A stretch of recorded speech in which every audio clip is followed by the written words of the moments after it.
Universfarad, el universo judío en el mundo académico.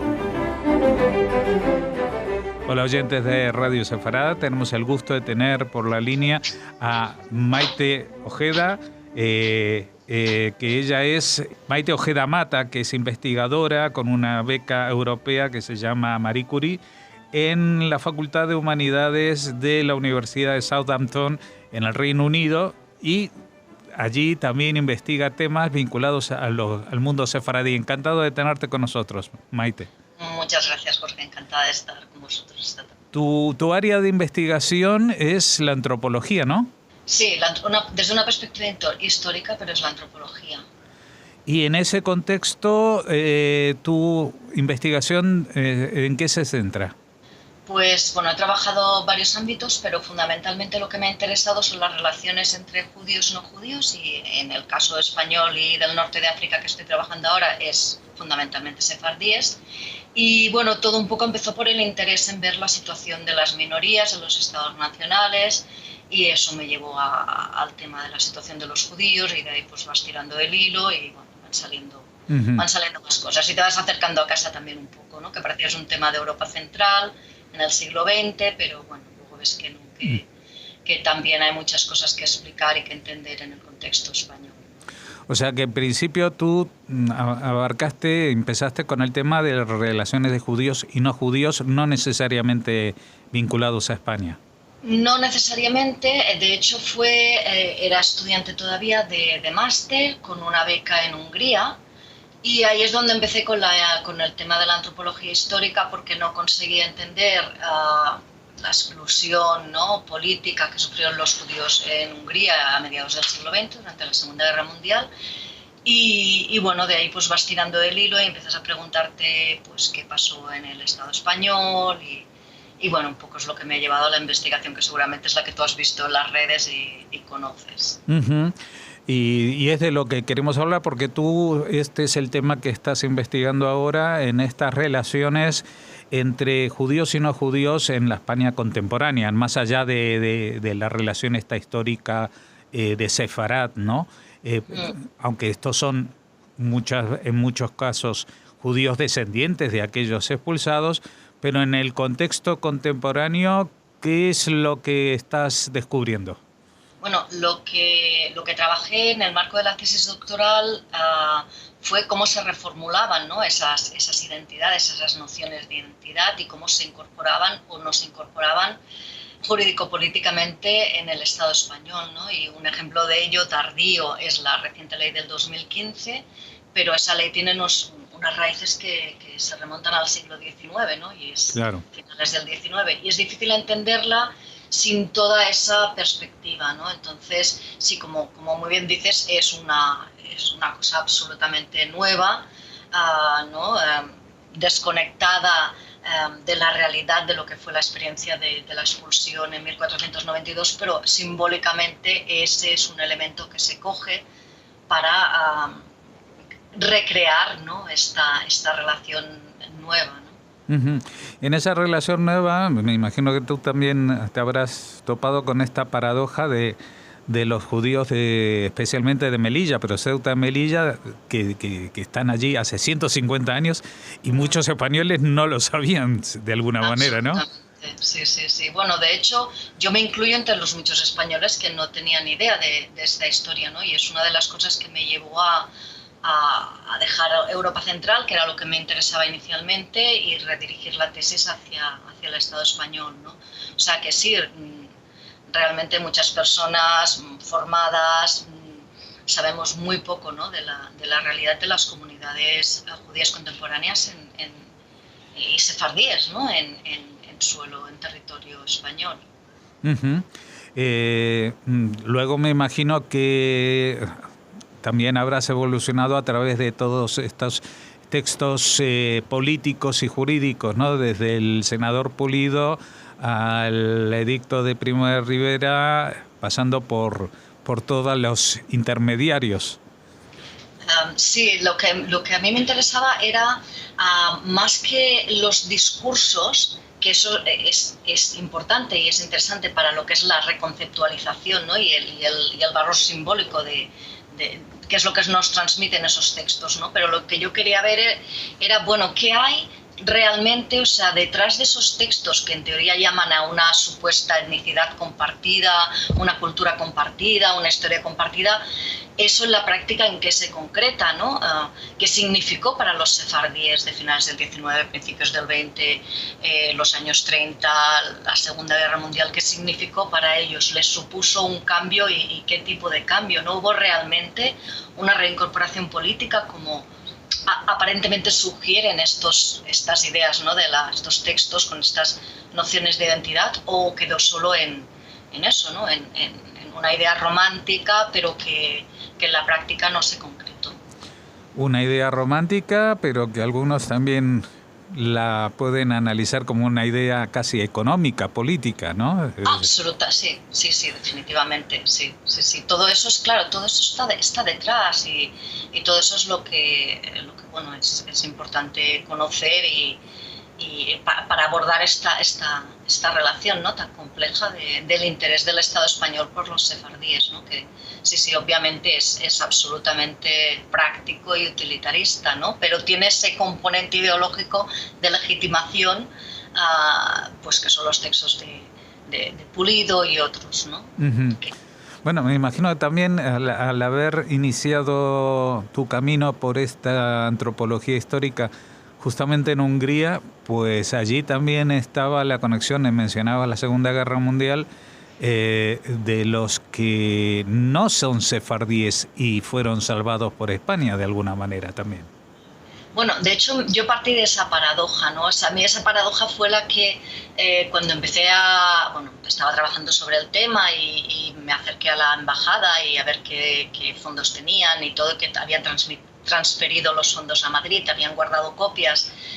Lo que a mí me llamó la atención era cómo, por un lado, se utilizaba este discurso del origen español para proteger a muchos askenazíes en Hungría, porque la comunidad sefardí era muy pequeñita, pero sin embargo, un año antes, ¿no?, en el 43, la enorme comunidad sefardí de Salónica fue deportada casi en su totalidad, ¿no?, excepto los que pudieron escapar a Auschwitz, y ahí prácticamente no se hizo nada, y ese discurso de identidad compartida no emerge.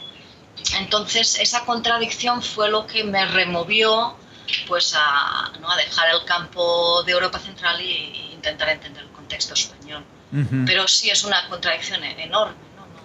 Bueno, hay una contradicción, pero también seguramente influyó en la parte histórica más que en la antropológica el tema de cómo iba la guerra de Alemania entonces.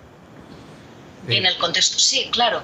Y bueno, y aparte el papel que tuvieron los diplomáticos fue utilizar los recursos disponibles para intentar ayudar al máximo de personas posibles. Entonces, si un recurso era el recurrir a estas personas son de origen español, por tanto, nosotros tradicionalmente las hemos protegido y por tanto, pues con este discurso intentamos convencer a las autoridades húngaras, porque eran las autoridades húngaras las que gestionaban este tema, con la presión evidentemente de los alemanes, ¿no?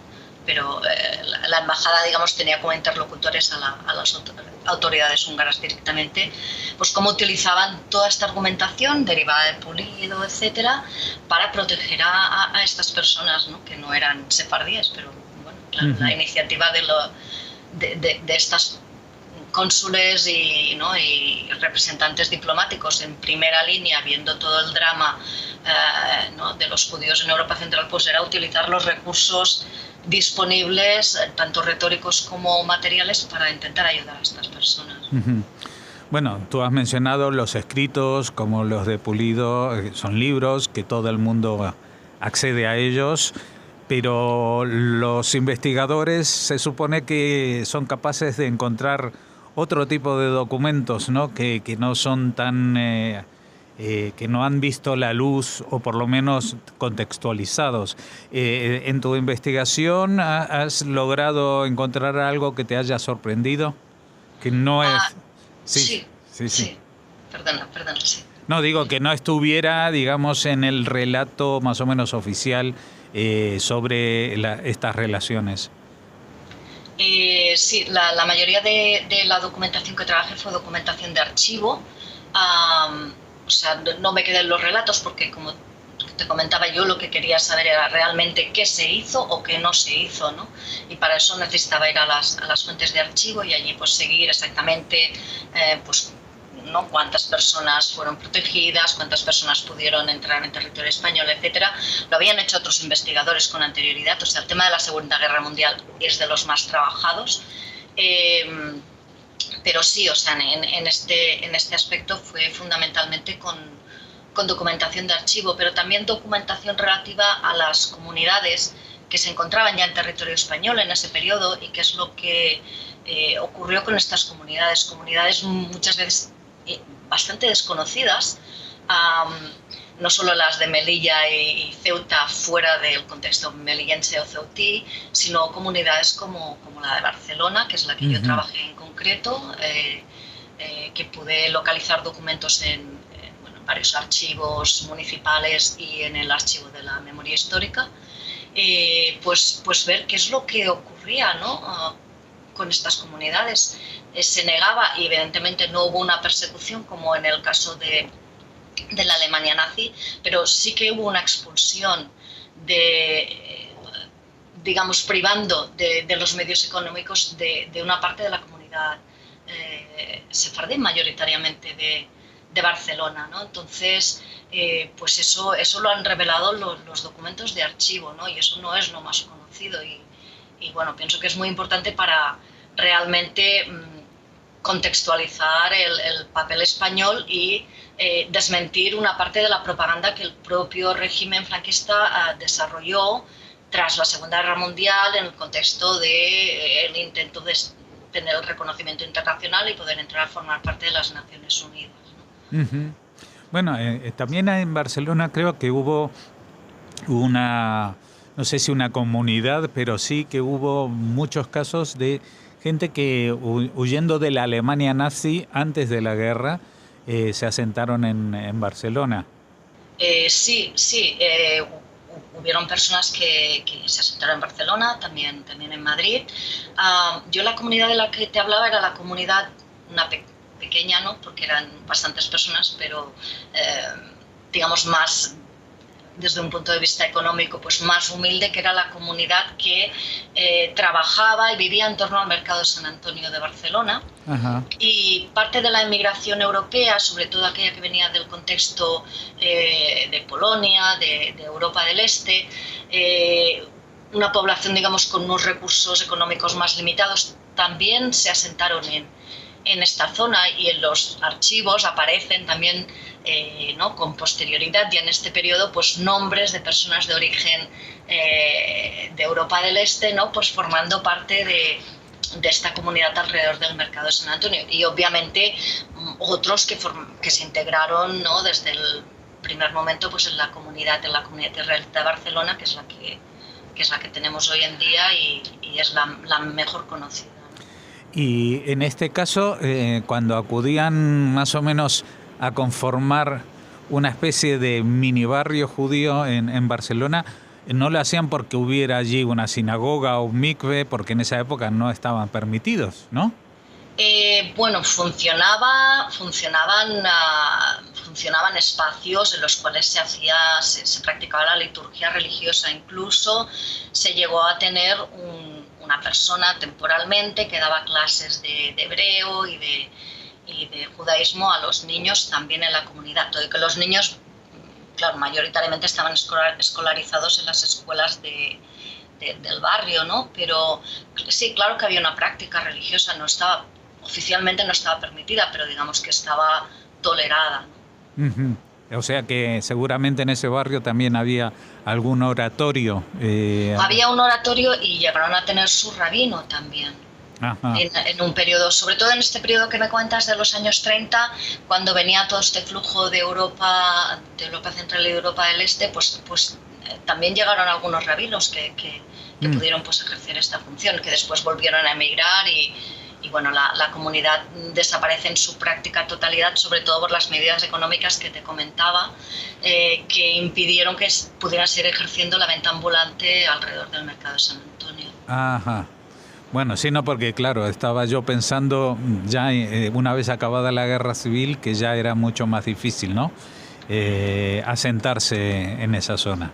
Bueno, es curioso porque en los años de la guerra civil se produce un flujo migratorio de nuevo, ¿no? de población que se había asentado en Barcelona, población judía que se había asentado en Barcelona, tanto sefardí como askenazí, pero como llega a su vez este otro flujo migratorio de Europa Central y del Este, lo que he encontrado en los archivos, que me llamó mucho la atención, eran personas que pedían permisos para dedicarse a la venta, ¿no? En un momento en el que otros vendedores se iban retirando y emigraban de nuevo, ¿no? Entonces, bueno, es curioso pues cómo aparecen nombres de judíos de contexto cultural yiddish, ¿no?